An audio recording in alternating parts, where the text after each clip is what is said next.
The news hit like a storm.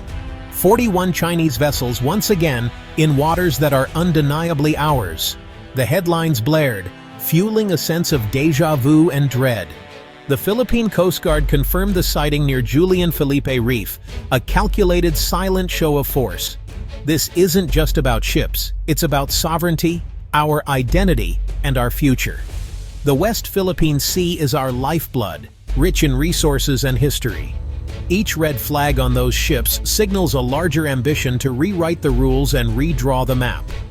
The question is no longer if there will be a confrontation, but when. Our patrols reported a floating city of steel, anchored with purpose, not by accident. This is a creeping invasion, an attempt to normalize the abnormal. For Filipinos, it will never be normal. It's a daily affront we cannot ignore.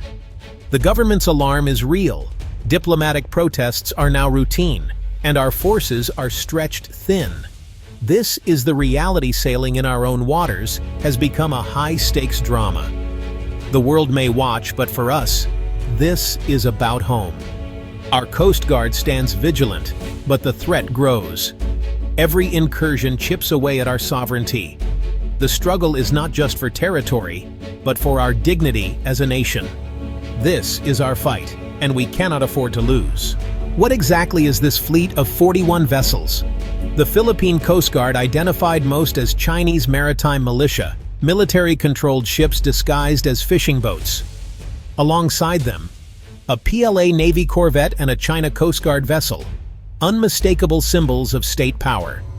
The militia boats, larger and tougher than local fishing vessels, form a wall of steel. The Coast Guard ships, armed and imposing, back them up. The PLA warship removes any doubt. This is not about fishing. These vessels swarm, anchoring in tight formations, blocking access to Julian Felipe Reef. Their nets are idle, their decks silent. This is occupation, not fishing. The message is clear. This area is under our control. You are not welcome. Julian Felipe Reef sits well within our exclusive economic zone, as defined by international law. By occupying it, China is seizing resources that belong to the Filipino people.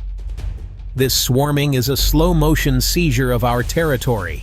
The Chinese maritime militia isn't a group of ordinary fishermen. They're a state-sponsored paramilitary force, trained and equipped for confrontation. Their boats are reinforced, linked to military command, and built to intimidate or ram. China uses them to blur the line between civilian and military, avoiding direct conflict while advancing its agenda. When they harass Filipino fishermen, China claims it's just a civilian dispute, a tactic to avoid escalation. These militia ships block, intimidate, and sometimes attack, forcing our fishermen to flee. It's a core part of China's gray zone strategy, constant pressure, always just below the threshold of war. The presence of these vessels is another calculated move in a long campaign for control. Imagine your family's backyard, yours for generations, protected by law. A powerful neighbor moves in, draws a line across your yard, and claims it as theirs. They ignore your deed, dismiss the council's ruling, and send people to occupy your space. They block your access, park on your lawn, and intimidate you, all while pretending to be harmless visitors. When you complain, they claim innocence. This is the Philippines' reality in the West Philippine Sea. Our backyard is our exclusive economic zone. Our deed is UNCLOS, and the council is the arbitral tribunal that ruled in our favor. China is the neighbor, and their visitors are the maritime militia. They use numbers and intimidation to take what's ours. It's bullying on an international scale, and it's happening now. The legal foundation is clear. UNCLOS, signed by both the Philippines and China, grants us exclusive rights to our 200 nautical mile EEZ.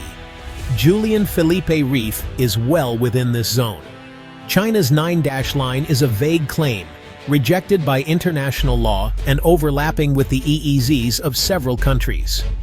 In 2016, the arbitral tribunal ruled overwhelmingly for the Philippines, declaring China's claims baseless. The ruling is final and binding. China, however, dismissed it and escalated its activities, building islands, deploying ships, and harassing neighbors. This disregard for international law threatens peace and stability in the region. It's an attempt to replace rules with raw power. The world recognizes our rights, but China's actions undermine the very order that keeps the seas peaceful. The fight is not just legal, it's about upholding the system that protects all nations, big or small. The stakes could not be higher. Beyond politics, the West Philippine Sea conflict devastates Filipino fishermen. For generations, these waters have been their lifeline. Now, swarms of Chinese vessels block their way, turning rich fishing grounds into danger zones. Filipino boats are chased off, sometimes attacked with water cannons. Forced to fish closer to shore, their catch dwindles, incomes drop, and families suffer. The economic impact ripples nationwide. Fish prices rise. Food security falters. The sea is part of our culture and identity. Being barred from it is a deep humiliation.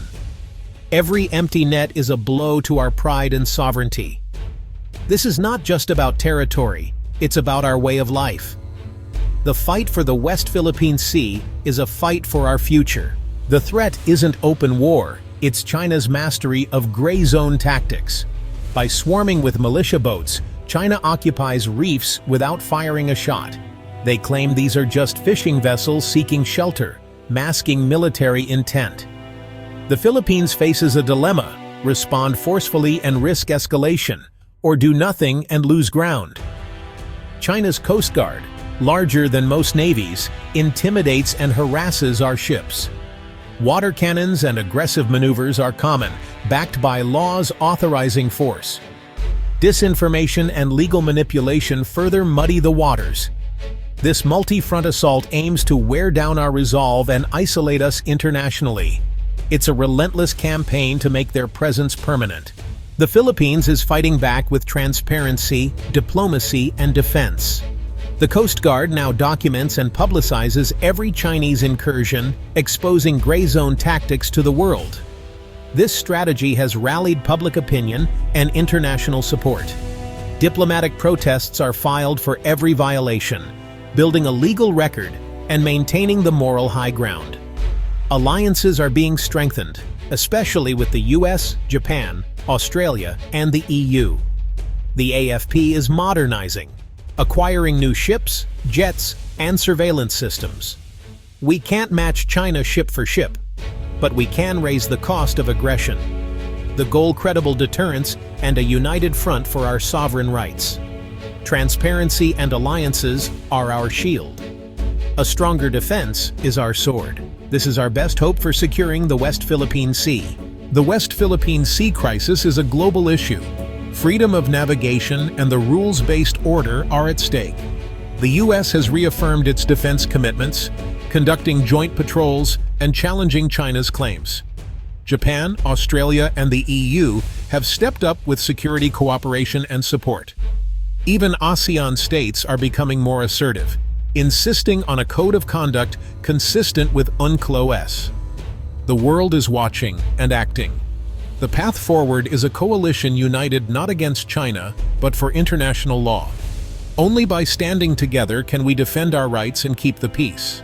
The fight for the West Philippine Sea is a fight for the future of the region and the world.